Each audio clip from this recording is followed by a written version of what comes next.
Bueno, Eugenio Marí es economista, especialista en comercio exterior, jefe en la Fundación Libertad y Progreso. Vamos a hablar con él sobre todo lo que está ocurriendo a partir de la fase 3 que anunció el gobierno nacional, que incluye, por supuesto, el esquema de bandas, que incluye la salida del cepo. Eugenio Marí, gracias por atendernos. Rocío, Agustín y Santiago lo saludan. ¿Cómo están? Un gusto estar hablando con ustedes. Bueno, igualmente, Eugenio. Bueno, ¿qué se puede decir a una semana, un poquito más de una semana, del anuncio del gobierno, de la salida del cepo? La sensación era que el dólar iba a ir a buscar el techo a 1.400, eso no ocurrió. La pregunta es qué lectura se puede hacer desde la economía de lo que está pasando, ¿no? Bueno, a ver, la primera lectura es que los agoreros del desastre, digamos, que decían que el tipo de cambio, si se salía del cepo, si se unificaba el mercado, se iba a ir a 1.500, 2.000, que no había techo, demás, claramente se equivocaron, ¿sí? Y en cambio, las personas que decíamos que no había un atraso cambiario significativo y que si se unificaba el mercado de cambios, claramente el tipo de cambio único iba a converger entre el oficial y los paralelos, bueno, terminamos teniendo razón. Sí. Y esto es, yo te diría, importante, como una lección de que los argentinos no le tenemos que tener miedo a desregular, a ir hacia mayor libertad económica, básicamente porque la libertad económica, te diría que funciona, ¿sí? Funciona en todo el mundo. Vos fíjate, vos bien lo decías, los argentinos teníamos miedo de salir del cepo, cuando éramos uno de los 5 países que tenían esquemas similares al cepo. O sea, teníamos miedo de ir a un esquema normal como tiene cualquier lugar del mundo. Y fíjense cómo ir hacia la normalidad nos está dando un marco de reglas más previsible que hace un mes. Porque hace un mes, si teníamos esta misma entrevista, hubiésemos estado hablando de, bueno, pero si el acuerdo con el fondo se incluye 10.000, 12.000, 8.000 millones de dólares, si el tipo de cambio se va a 1.200, 1.500, y ahora ya está, toda esa incertidumbre se disipó, tenemos un esquema claro de flotación entre bandas, el tipo de cambio convergió a un nivel que estaba, fíjense, terminó convergiendo a un lugar más cercano al oficial, incluso que los paralelos.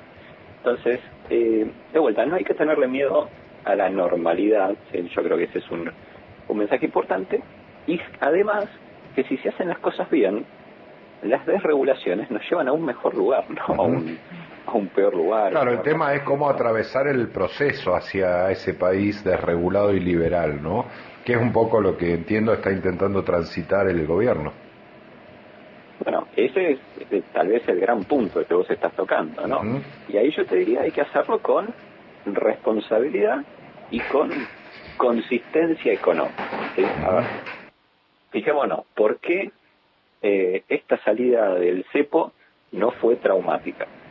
Bueno, porque atrás de esa salida del cepo había ciertos elementos que daban cuenta de que íbamos a ir a una situación de equilibrio. ¿De qué elementos me refiero? Superávit fiscal. Como había superávit fiscal, el Banco Central no tenía que emitir para financiar el déficit. La deuda del Banco Central, las famosas LELIQs, ya dejaron de existir, desaparecieron, entonces el Banco Central no tenía que emitir para pagar los intereses de su deuda. Y encima venía el anuncio de el fortalecimiento de reservas a través del Fondo Monetario.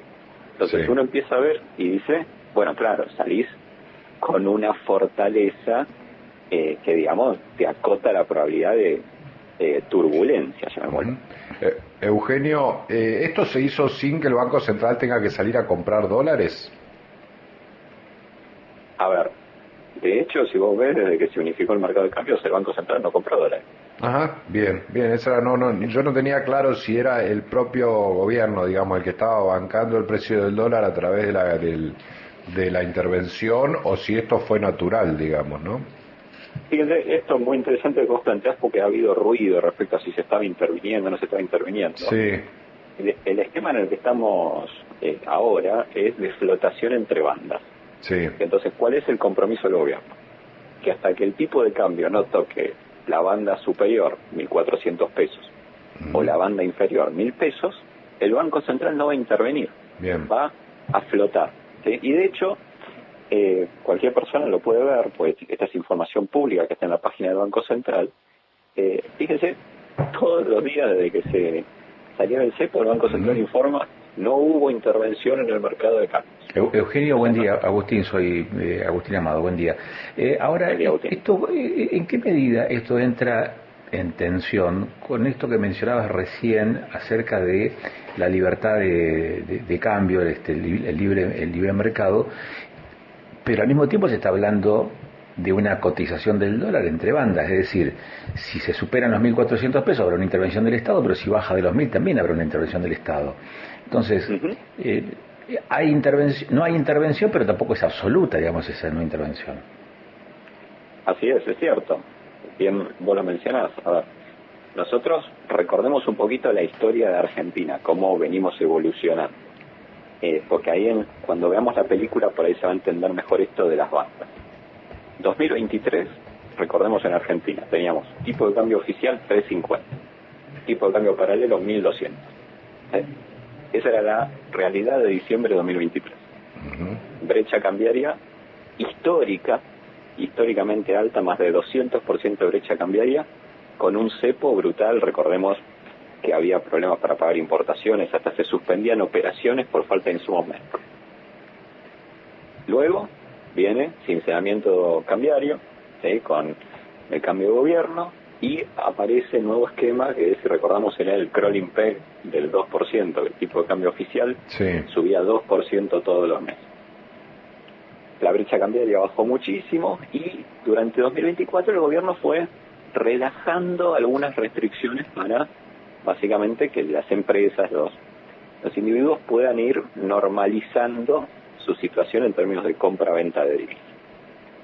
Y ahora vamos un escaloncito más en términos de más libertad en el mercado de cambios. Así que lo último que se hizo en términos de eliminación del cepo y unificación. Ahora, en esto hay que verlo como una película, sí, obviamente pensando desde la perspectiva del gobierno. Esto es un mercado de cambios que se va desregulando gradualmente y nos va llevando cada vez más a un esquema de flotación libre.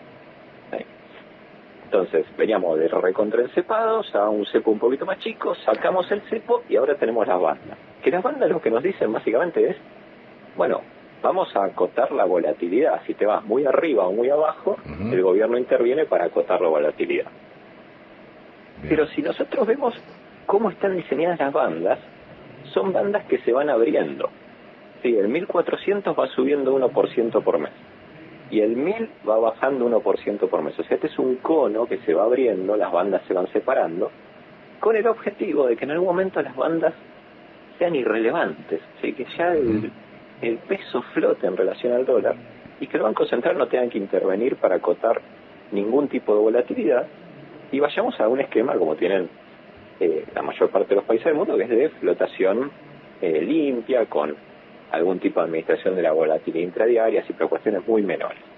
Entonces, respondiendo a tu pregunta, para mí esto es un esquema que se va liberando paso a paso, en la que el gobierno y los argentinos nos vamos acostumbrando cada vez más a flotar, ¿sí?, a eliminar todas las restricciones en el mercado de cambios, de las cuales, agregó, todavía quedan algunas restricciones, ¿no? Sí. Eugenio, a ver, yo tengo 47 años. ¿Es la primera vez que tenemos estabilidad sin que esté forzada por una ley como la ley de convertibilidad en aquel momento, o es demasiado optimista mi análisis, digamos? Bueno, a ver, te diría que es la primera vez que tenemos estabilidad, por lo menos en 25 años. Este esquema, yo te diría, se parece más a un esquema como el que probó Israel, Perú, Brasil, ¿sí? Que son reformas que hicieron en la década del 80, década del 90. En ese momento, que la mayoría de los países atravesaron diferentes hiperinflaciones, ¿sí? Estamos hablando de 1988, 89, acá en Argentina tuvimos nuestra hiperinflación 89, 90. Bueno, la mayoría de los países optaron por regímenes como los que estamos viendo hoy en Argentina. Sí. Nosotros optamos por un régimen de tipo de cambio fijo, la convertibilidad que decimos. Hoy estamos haciendo las reformas que muchos países hicieron hace 20, 30 años. ¿Sí? Entonces, es algo relativamente inédito para la Argentina, Sí. porque siempre como probamos algunas recetas, te diría, excéntricas a veces, pero, es lo que la mayoría de los países ya hizo y salió bien. ¿Sí? De vuelta, esto se parece mucho, para el que le divierte la historia, al esquema de estabilización de Israel de mediados de los 80. Bien. Israel tenía una inflación del 500% y en muy poquito tiempo la bajaron a un dígito anual. Y casualidad es un poco lo que estamos viendo nosotros. Eugenio, perdón que le interrumpa, una preguntita rápida. Entonces, este sistema de entre bandas y luego este proceso que usted describió de después, de alguna manera, eliminación de la intervención del Banco Central, hace que en paralelo la inflación también tenga una cierta estabilidad con el tiempo también. O sea, los argentinos tenemos que esperar también una cierta estabilidad también con respecto a los precios. Te digo más, hoy el Banco Central no está emitiendo, está congelada la cantidad de pesos en circulación. Eso nos da el marco para que la inflación empiece a bajar muy rápidamente. O sea, teniendo la cantidad de pesos en circulación congelada, la inflación, nosotros estamos proyectando que va a bajar de manera muy significativa en poco tiempo. ¿Sí? Obviamente en abril, por la cuestión de la unificación cambiaria, lo más probable es que tengamos un índice de precios otra vez con un 3 adelante, ¿sí?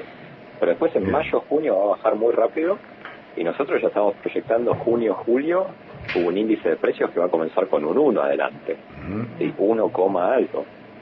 Entonces, y te agrego otro dato, para 2026, para todo el 2026, nosotros estamos proyectando en Argentina, desde la Fundación Libertad y Progreso, una inflación de 9% en todo el año. En todo el año, sí. O sea, Argentina con un dígito de inflación anual. Este es el escenario que se puede dar, que hoy decimos es más probable en Argentina, Sí. dado el esquema monetario y fiscal que está planteando sobre la mesa el gobierno. Te de vuelta. Sí. Perdón, hago un último comentario. La última vez que Argentina tuvo un dígito de inflación anual fue el año 2004. O sea, nos tenemos que remontar hace más de 2 décadas atrás. Bien. Y la situación es realmente excéntrica la Argentina, de tener mucha inflación por muchos años. Eugenio, el otro día hablaba con Picetta aquí al aire, que es Maximiliano Picetta, el vicepresidente del movimiento de pymes, del movimiento nacional pymes, y la preocupación de ellos es que el Estado sigue siendo igual de caro, pero con una caída de consumo, digamos. Ahí hay algo para resolver, ¿no? Sobre todo en el sector pyme, porque el enfriamiento de la economía también lleva a esa ecuación. Bueno, a ver, primero te diría, pongamos un poco en panorama el enfriamiento de la economía. Bien. Si tomamos los datos oficiales de actividad económica, los del INDEC, Sí. la economía está creciendo al 6% anual. Bien, o sea que el enfriamiento no es tal, digamos. Ahora, Sí. por un lado eso. Por otro lado, esta recuperación de la actividad económica que está pasando en Argentina es heterogénea. Y no todos los sectores están viendo la misma recuperación al mismo tiempo. Sí. Por eso es probable que lo que comentaba en la entrevista el otro día Sí. también tenga cierto asidero, ¿sí? Porque hay que ver el sector. Entonces, Argentina está viviendo una transformación, ¿sí? Porque están cambiando muchas reglas de juego que en Argentina estuvieron vigentes por muchos años. Sí. ¿Sí? Y en esa transformación hay algunos sectores que van a ser los que más crezcan y otros que van a tener más desafíos porque van a tener que mejorar su competitividad, van a tener que empezar a reducir costos buscando ser más eficientes y acá viene una parte muy importante, necesitamos que el Estado siga haciendo reformas. Claro. Estamos hablando de la reforma tributaria para bajar impuestos, la reforma de la obra pública para que mejore la cuestión de la logística, bajen los costos de transporte en la Argentina. Hay una cantidad de reformas que son necesarias para que Argentina pueda ser productiva y que pueda pagar salarios en dólares claramente más altos, y que entonces los argentinos básicamente vivamos mejor, ¿no? Bien. Eugenio Marí, ha sido usted muy gentil, gracias por atendernos.